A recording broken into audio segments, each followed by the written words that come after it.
จากสบายดีเนาะมาเบิ่งสำหรับการออกแบบระบบหารค่าก่อนอื่นให้เราเปิดอันโปรเจกต์ขึ้นมาเรียกว่าเปิดสร้างโปรเจกต์ใหม่เลยเนาะเปิด Visual Studio ขึ้นมาแล้วก็จะไปสร้างฟอร์มที่เราต้องการสำหรับเราจะอธิบายเรื่องการดีไซน์นำเนาะเพราะว่าบางคนดีไซน์บ่ค่อยงาม เราจะสร้าง new project แล้วก็เลือกเป็น Windows Form Application ผู้ใดสิเก็บไปบนใดก็เก็บไปเนาะเลือก Save ไว้ทีนี้ใส่ชื่อ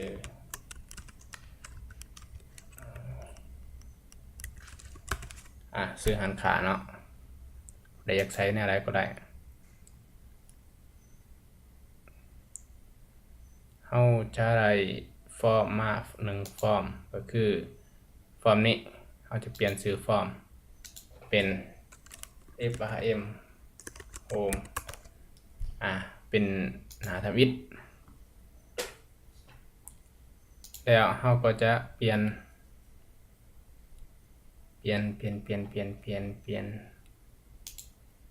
ฟอนต์เนาะเราจะเอาฟอนต์ขนาดอะไรอันนี้คือไปเปลี่ยนฟอนต์เข้ามาอยู่นี่คลิกขวา property แล้วมาเลือกอยู่ในส่วนของ property นี้แล้วเลือกเป็นฟอนต์เลือกเป็นพิสดารก่อนอื่นเราต้องเลือกฟอนต์ก่อนจะเปลี่ยนขนาดเพราะว่าถ้าเปลี่ยนขนาดแล้วมาเลือกฟอนต์นี่มันจะมีปัญหาทีหลังเวลาเปลี่ยนฟอนต์ขนาดใหญ่สนั้นก็จะใหญ่สนั้นเนาะนี่คือการเปลี่ยนฟอนต์แล้วต่อไปเราจะเปลี่ยนสีพื้นหลังนี้เราแนะนำผู้ใดว่าอยากอันนั้นเลือกสีเองให้มันเลือกอยู่นี้เนาะมันจะเป็นเว็บไซต์ตัวนี้สำหรับเลือกสีนี่เราก็สามารถก๊อปโค้ดไปได้เลยเนาะเราเอาสีพื้นหลังแบบไรเราก็ก๊อปโค้ดไปเช่นเราจะเอาสีพื้นหลังตัวนี้เราก๊อปโค้ดไปโค้ดตัวนี้เนาะอันนี้คือเว็บไซต์สำหรับการเลือกโค้ดของสีแล้วเราก็เอามาวางใส่ตัวนี้เลย background color นี้ paste แล้วก็กด enterเขาก็จะได้สีแบบนี้วันนี้ขนาดเขาจะเต็มจอสำหรับขนาดโน้ตบุ๊กจอโน้ตบุ๊กนี่เขามาเบิ่งขนาดของจอโน้ตบุ๊กอยู่นี่มันจะมีใช้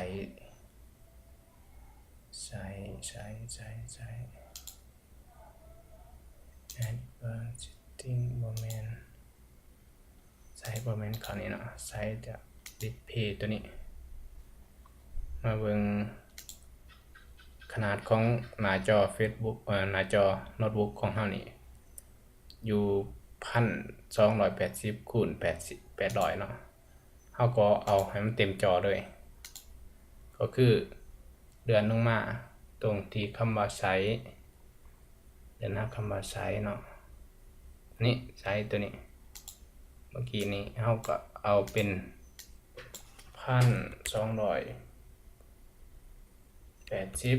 คูณ800นี่เราก็จะได้หน้าจอเต็มจอเวลาเรารันเบิ่งมันก็จะเต็มจอรันเบิ่งนี่เห็นไหมก็จะเต็มจอของเราโอเคเนาะแล้ว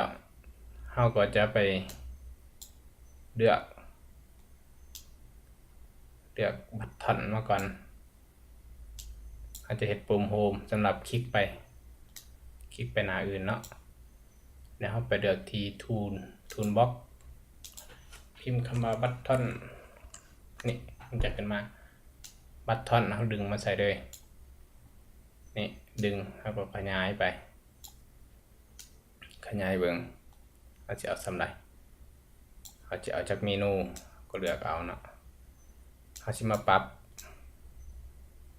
ปุ่มตัวนี้ปุ่มเราจะใช้ไอคอนของปุ่มเนาะสำหรับปุ่มนี้เราจะเปลี่ยนจากเราเป็นปุ่มธรรมดานี่ให้จะเป็นปุ่มแบบปกติอยู่แล้วแฟลชสไตล์ตัวนี้เนาะเราจะเปลี่ยนเป็น เป็นอันนี้ปกติมันเป็นสแตนดาร์ดเนาะเปลี่ยนเป็นแฟลตมันก็จะเป็นกรอบแล้วเราก็เลือกสีใดเนาะก็จะเลือกสีนี้เขาจะเอาเป็นสีเหลืองสีอย่างนี้เป็นสีเหลืองสีเหลืองลากออเรนจ์เนาะตัวนี้เห็นป่ะโอเคแล้วในการใส่ให้เมนูเนาะปกติแล้วมันเป็นบัตตอนอยู่นี่เราจะเปลี่ยนให้มันเป็นเมนูเป็นเมนูแบบนี้เนาะแบบเป็นเมนูแบบจังซี่เนาะเราจะใส่ตามนี้เลย เดี๋ยวเราก็สามารถในการเอาไอคอนเข้ามานี่เราแนะนำให้แอดเข้ามาก่อนเนาะแอดเข้ามาโปรเจกต์ก่อนฉะนั้นแล้วไอคอนเราเวลากรอบไปทางอื่นนะมันจะมีปัญหาถ้าบ่แอดเข้าโปรเจกต์เขาเลยทีนี้เราจะเปลี่ยนเป็นชื่อเปลี่ยนเทคมาตัวเทคเนาะสินค้าตัวนี้เมนูสินค้านี่เราจะปรับขนาดใหญ่ๆเนี่ยเนาะต้องใส่ขนาดใดบุขนาดประมาณ26เอาจาก26เป็นตัวหนาเห็นไหมแล้วเราจะให้มันอยู่ข้างเทิงเราต้องมาปรับแท็กนี่ไงเนาะแท็กตัวนี้แท็ก alignment นี่แท็ก align นี่เอาตัวเส้นเทิงเห็นไหมมันก็จะมาอยู่เส้นเทิงแล้วเราก็จะเอารูปภาพเข้ามาในการรูปภาพให้เข้าไปที่โปรเจกต์แล้วก็มาที่โปรเจกต์ property แล้วไปที่ reshot เนี่ยแล้วก็ add reshot นี่แล้วก็ add ตัวนี้ add ไฟล์เข้ามาเดี๋ยวเขาจะเอาไฟล์ไอคอนนี้ให้เนาะเขาจะ add เข้าไปเบิดเลย add ไปเทีเดียวเลยเวลานั้นเขาจะเลือกใส่เลยมันจะใส่ไอคอนใดเนาะสินค้าเขาจะเลือกเป็นไอคอนอยู่ตัวนี้นะ image แล้วก็มาเลือกเบื้องไอคอนเขาที่เขาแอดมาเขาจะเอาตัวนี้เป็นไอคอนของสินค้าเนาะปรับขนาดออกอีกแล้วจะให้หูบนี้มันอยู่เทิงตอนนี้หูบมันอยู่กลางเห็นบ่ middle center เขาจะปรับให้มันเป็นรวมสุดนะก็จะสามารถปรับไอคอนตัวนี้ได้เขาได้ไอคอนเดียวนี่ซึ่งว่าโอเคเลยเขาก็ copy ไปเลยเนาะในการ copy มันกดเลือกแล้วกด Ctrl แล้วก็ดึงออกมาเขาจะเอาอยู่6เมนูนี่ออกมาแล้วก็ทาสีกด3ดึงลงมาเขาจะเลือกแบบนี้เนาะแต่ถ้ารันเบิ่งก่อนว่าดีไซน์ของเราโอเคบ่เห็นว่าก็จะกดไป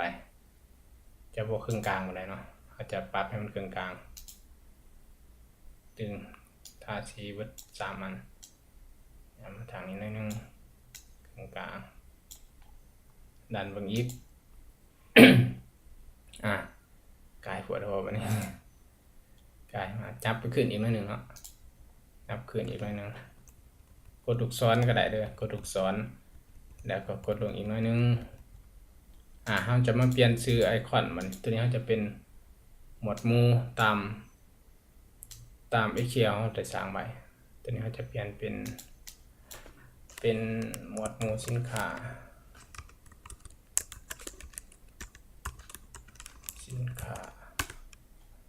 ตัวนี้เขาจะเปลี่ยนเป็นเปลี่ยนไอคอนเลยหมวดหมู่สินค้านี่เขาจะเป็นไอคอนตัวนี้แล้วก็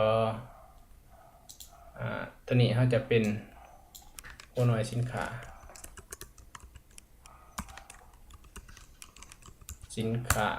เราก็จะเปลี่ยนไอคอน อยู่นี้ inmat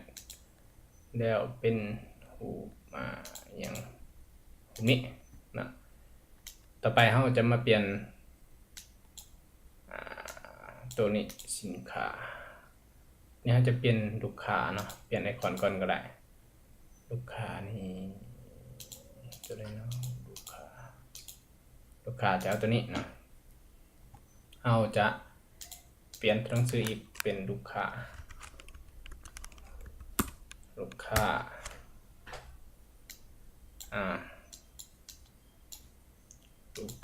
ตัวนี้เขาจะเป็น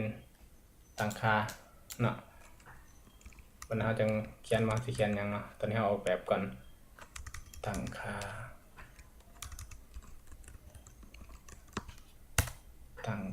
นี่จะเปลี่ยนเป็นกระแจตัวนี้เราจะเป็นผู้ควบคุมระบบเรียกว่าเมนู user ผู้ควบคุมระบบ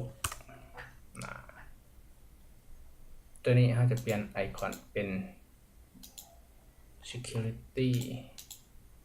รูปกระแจรีเฟรชเบิ่งมารันเบิ่งโอเคเนาะเราจะเห็นว่าเอากดไปใช้กับไปเนาะอันนี้มันเป็นรูปลูกศรเนาะเมนูตัวเอามาใส่เราจะเปลี่ยนให้เป็นรูปมือเปลี่ยนเป็นรูปมือแล้วเราทาสีไปวัดทุกอันบาทเดียวแล้วเราจะเปลี่ยนมันจะมีคำว่าcursor อยู่นี่เห็นไหม cursor ปกติมันเป็น default เราเปลี่ยนเป็น hand นี่ตัวนี้มือเห็นไหมเราก็รันปึ๊บเห็นไหมเราสามารถเป็นหูมือได้กดเดี๋ยวเราจะมาใส่ตัวเทิงนี่เราจะใส่หนังสืออยู่เทิงนี่เป็นระบบหารขาเนาะรู้สึกว่ามันยังจุดซึ้งอยู่ตัวตรงอีกหน่อยหนึ่ง ในการใส่เทคตัวหนังสือนี่แมนให้ไปที่ toolbox ใส่ลาเวลลาเวลก็สามารถเขียนหนังสือได้ลาเวลเดี๋ยวเรามาปรับตัวลาเวลนี่เป็นออโต้ไซส์เบิ่งออโต้ไซส์มันออโต้ไซส์นี่เป็นจาก to เป็นฟอร์เพื่อเราจะสามารถขยายได้เห็นป่ะแล้วเราก็มาเปลี่ยนเป็นคำเบาที่เราจะเขียนตอนนี้เราจะเขียนว่าระบบหารค่า